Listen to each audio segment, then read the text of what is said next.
The air in Willow Creek, Montana, felt heavier than it should have on that crisp October morning in 2023.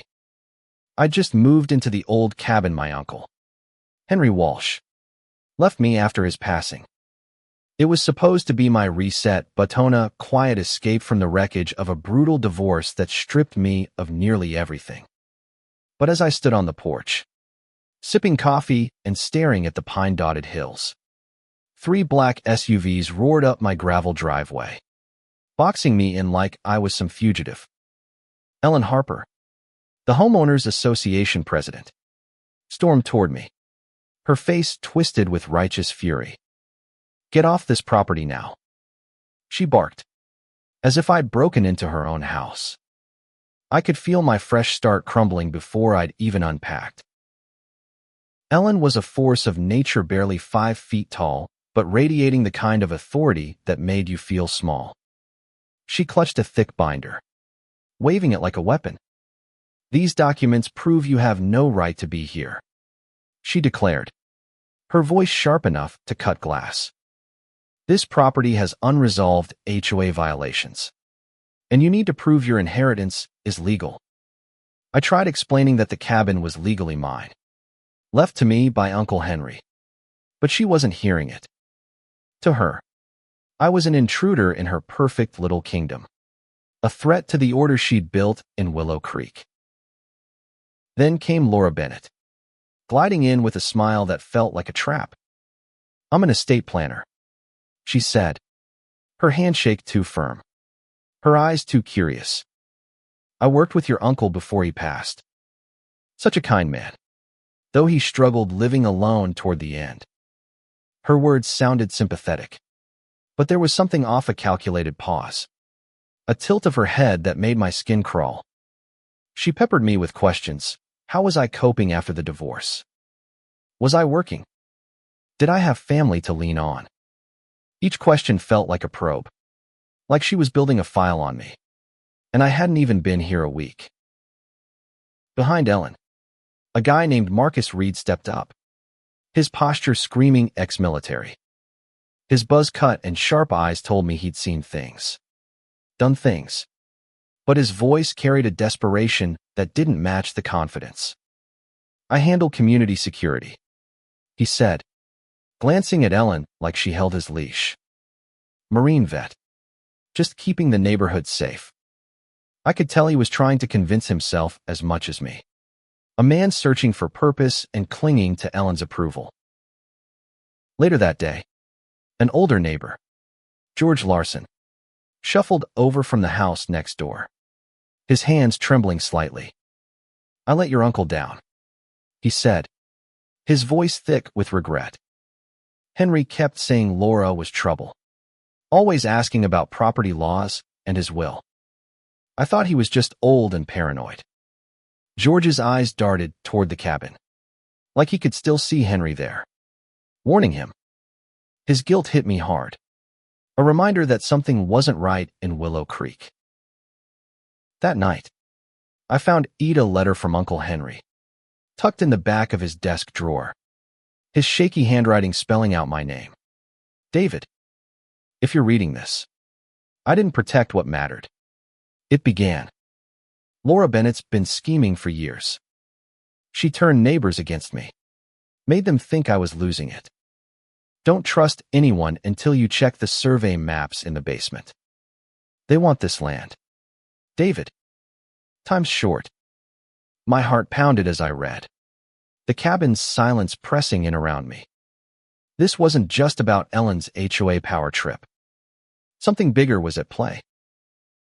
The next morning, Laura showed up with a casserole and that same fake smile.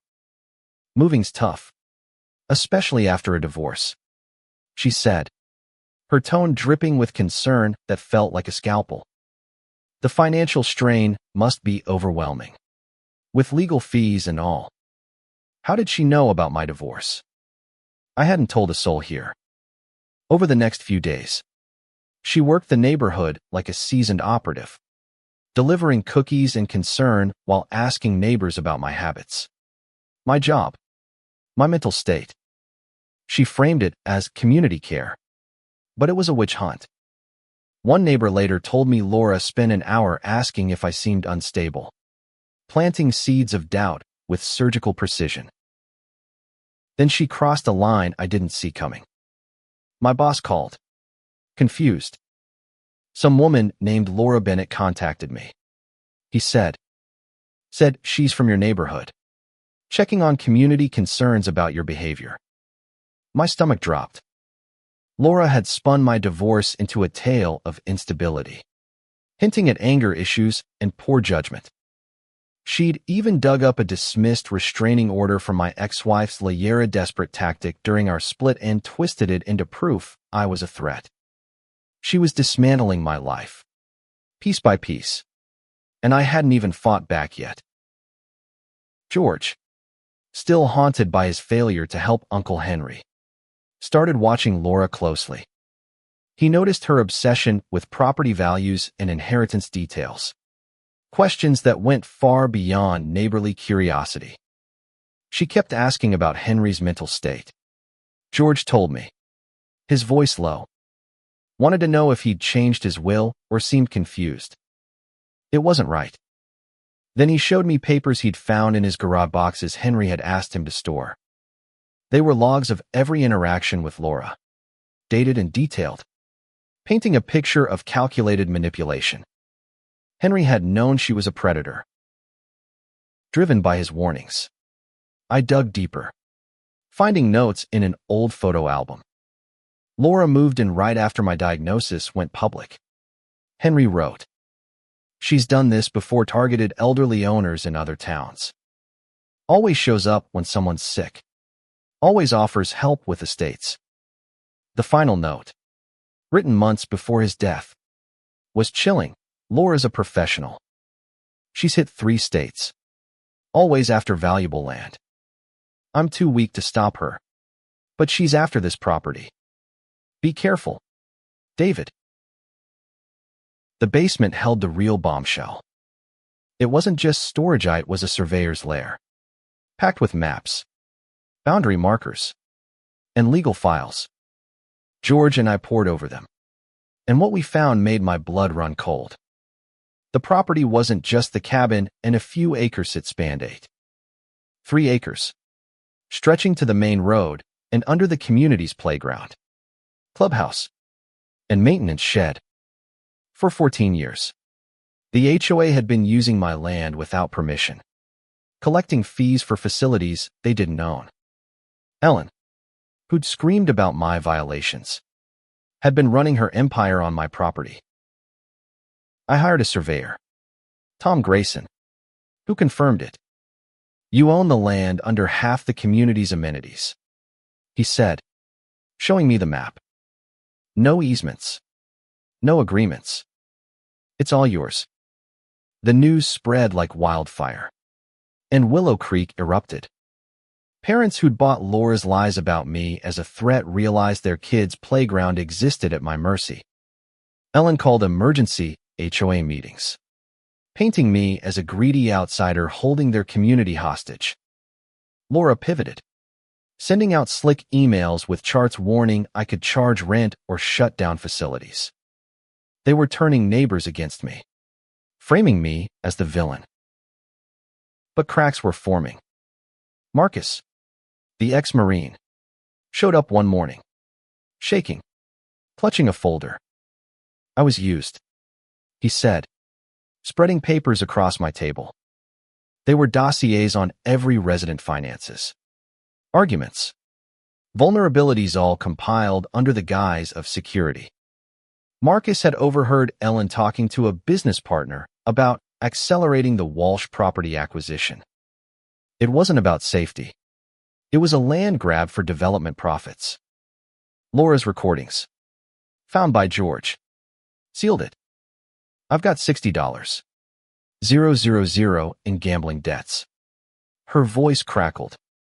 "This system targeting old folks like Henry, it's quick money. Ellen's developer friends make it worth it."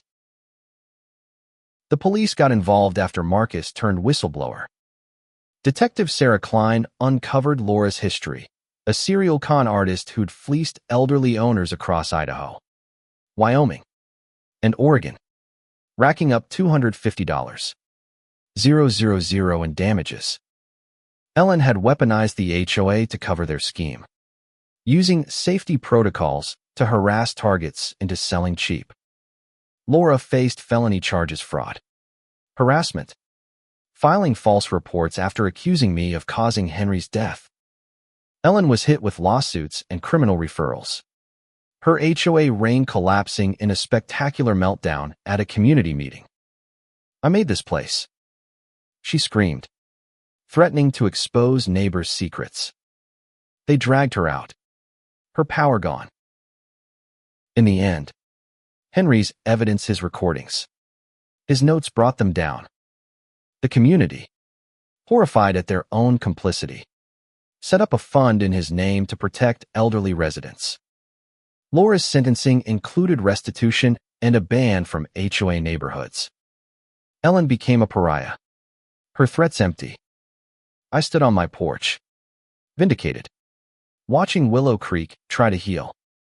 Justice felt sweet, like a long-held breath finally released.